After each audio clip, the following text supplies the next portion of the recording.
成都真的已经没有正常工作了。刚毕业的我呢，这次算是被成都狠狠的上了一课。外面现在已经37度了，我的衣服都已经快湿透了，然后我还要去找工作。从6月底毕业到现在，我也算是面试了无数家公司，可是至今我都没有找到合适的。Jobs are difficult to find, and the competition is extremely fierce. Some people can't even find a job despite accepting a 50% pay cut. This lady used to have a job with a monthly salary of over 10,000 yuan. Now she has reduced her salary expectation to 5,000 yuan, and she still can't find a suitable job. I used to be someone who earned a monthly salary of over 10,000 yuan. Now, I stay at home every day and can't earn a single cent. I submitted a resume to apply for a job, and the salary was 5,000 yuan less than what I used to make. The recruiter asked if I could accept it, and in the end, I had no choice but to agree, because the truth is, I really can't find a job. After that, I sent my resume to him, and after a short while he replied, "You are not quite suitable for this position based on your resume. I can't find a job even after accepting a 5,000 yuan pay cut. What am I supposed to do? I'm only 35 years old now. What will I do in the future? I've worked for 12 years. Am I supposed to stop working after 12 years?" I've just arrived in Beijing in the past few days and haven't found a job yet. I was deceived while searching for a job a couple of days ago, and now I don't have that much money left because my family needs money. I came to Beijing to find a job since salaries are higher here. I've seen that renting a place is around 1,500 yuan per month, so I'll sleep under a bridge for a couple of days. Once I find a job, I should have a place to stay. At the youth hostel, males and females share rooms. There are rooms for 8 people and rooms for 4 people. I stayed in a 4-person room for 30 yuan a day, which I felt was a bit expensive. So, I switched to an 8-person room, and the hostel refunded me 4 yuan. The occupants of this room are all girls. This is the youth hostel where I'm staying. The bunk beds above and beside me are all occupied. They've been here for quite a while. Some have been staying here for at least 3 months or more. In a video captured by someone in the early morning, the public restroom is crowded with people lying down. They leave their hometowns and come a long way to seeking hope in a strange city. However, this year's overall economic situation is bad, and finding work isn't easy. In order to save on accommodation costs, they can only choose to spend the night in the restroom. The bitterness of migrant workers is something some people may never understand. Only they themselves know. As mainland China confronts an escalating youth unemployment crisis, authorities announced on August 15 that they will cease the publication of youth unemployment figures starting this month. 那么今年自8月份开始，全国青年人等分年龄段的城镇调查失业率将暂停发布。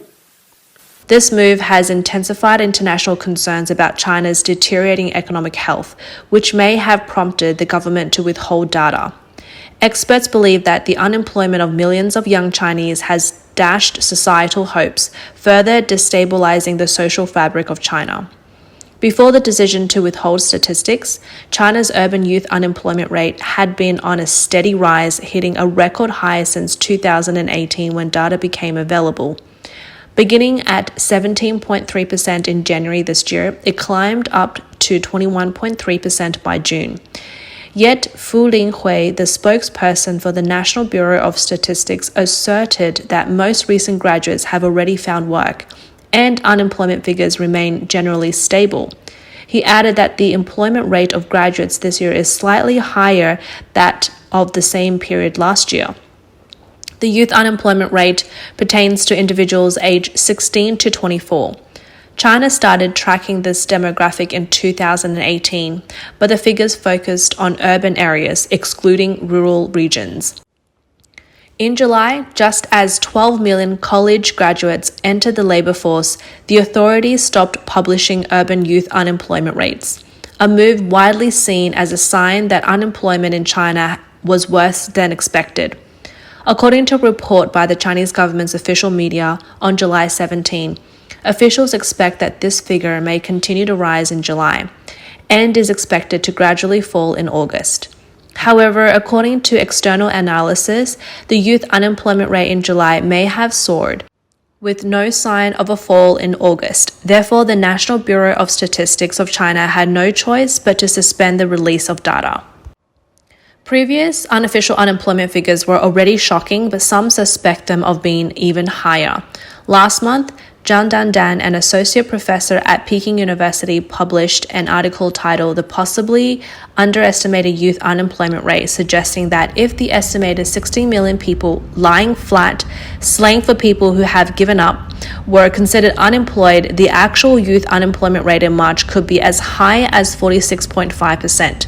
Some even speculate that up to 80% of recent graduates are currently jobless. The decision to suspend the data release trended on Weibo, receiving over 140 million views in just a few hours. A popular comment with over 5,000 likes sarcastically remarked, "If you close your eyes, it ceases to exist."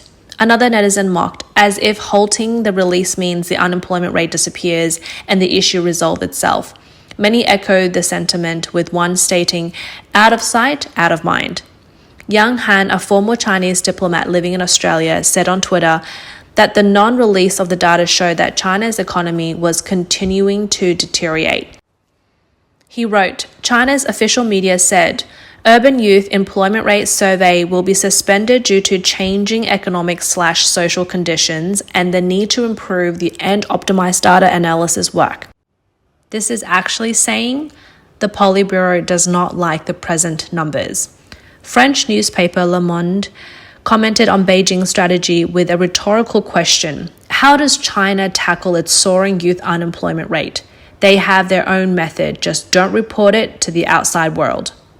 The Chinese Communist Party, CCP authorities' decision not to disclose the urban youth unemployment rate has further convinced observers that China's economy is not improving, as the authorities claim, but is deteriorating. The trinity of investment, consumption, and imports and export has all but stalled. An AFP analysis lists the astronomical debt owed by major Chinese real estate companies and consumers' lack of confidence and unwillingness to spend as factors resulting in a glooming outlook for the Chinese economy. Some observers believe that China's aggressive zero-COVID policy over the past 3 years has seriously damaged its economic foundation. The sustained impacts on consumption, the business environment, and overall economic vitality are gradually emerging. This destructive approach, coupled with Xi Jinping's increasingly autocratic foreign strategy, has led to foreign businesses leaving China and foreign capital shifting elsewhere. China recently introduced 24 measures to attract foreign investments, but the newly introduced counter-espionage law targeting foreigners has deterred foreign businesses from investing in China. Reports from AFP state that the sentiments of young people online and on the streets of Beijing confirm the bleak employment situation. In Beijing, an 18-year-old female college student majoring in environmental design told AFP that she is pessimistic about her job prospects.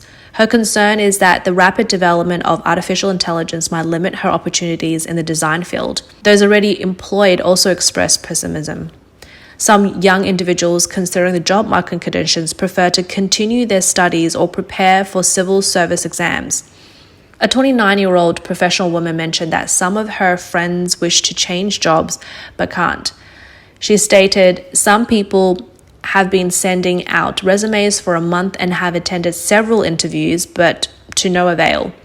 The salary is not high, plus you often have to work overtime. The job market is extremely competitive." On the same day, the official announcement about the discontinuation of youth unemployment rate data was made. China's media Life Week published a survey depicting the current plight of many young people. The report notes, at the toughest job hunting season, many young people are leaving their hometowns for cities like Beijing, Shanghai, Guangzhou, and Shenzhen, filling up budget youth hostels that allow for flexible stays. After the article was published, it resonated with netizens and even topped the trending topics on Weibo. The report interviewed young people temporarily residing in youth hostels. One such individual is 28-year-old Huang Xing from Fangchenggang, Guangxi. He has been living in a Guangzhou hostel for over a month. Having graduated in 2018, Huang once worked in an internet and real estate company earning a monthly salary exceeding 10,000 yuan. He later co-founded an English training center, primarily teaching students from affluent backgrounds, which provided him with a decent income. However, due to the Xi administration's clampdown on the private education sector, he lost his business and came to Guangzhou in search of opportunities. But a month has passed without any success. 24-year-old Zhang Wen has been jobless for 3 months since leaving his last job. He graduated from a reputable university in his hometown, Nantong, with a degree in business management. He tried for postgraduate studies but failed. Missing various job opportunities during the recruitment season, he decided to try his luck in bigger cities. He's been in Guangzhou for a year but hasn't found stable work. Struggling financially, he's finding it hard to even pay the 60 yuan nightly rate for the hostels. Zhang mentioned adopting cost-saving methods such as using public libraries for free water, eating 1 full meal a day, and walking several kilometers to purchase affordable food from local markets. This narrative apparently touched on sensitive topics in China, leading to online discussions getting censored. Given the economic downturn in China, can the CCP's efforts to hide data really help in reviving the economy? Issues like currency devaluation, rising unemployment, dwindling foreign exchange reserves, and real estate companies going bankrupt plague the nation. The worsening relationships between China and Western nations, led by the US, has further diminished demand for Chinese exports and stalled foreign investments.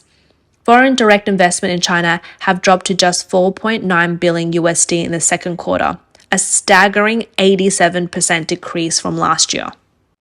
China expert Chai Shenkun tweeted that the Chinese government's contradictory approach, seeking foreign investment while treating economic data as state secrets, is not helping its cause. He believes the reason China's economy did not recover post-pandemic is because the government miscalculated China's situation and so employed the wrong economic strategies. During the pandemic, China had the export price advantage and manufactured the world's supply of anti-COVID personal health items. The pandemic gave the CCP strong exports and illusionary confidence, thinking the world couldn't detach from China's economic prowess. However, post-pandemic shifts saw Western countries distancing from China economically year by year. Trying to save the country economically is going in the wrong direction. Chai suggests that the basic problem isn't economic, it's political. Recently, the Chinese government announced several minor economic stimuli, but economists are skeptical about their effectiveness. Moreover, the government has shown reluctance to accumulate further debt to support fiscal deficits, hinting at no major stimulus in the near future. Christopher Boulding, an expert on China's economy at the Henry Jackson Society, believes the CCP has neither the funds nor the fiscal room to boost the economy anymore. On August 14, he predicted a bleak future for the Chinese economy and said that people need to know the era where China could rely on debt for rapid growth is essentially over. Now they are merely trying to prevent a collapse.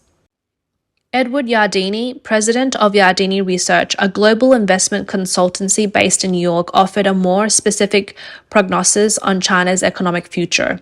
He predicts that China's economy will enter a phase of economic stagnation likely to persist for the next 10 to 20 years.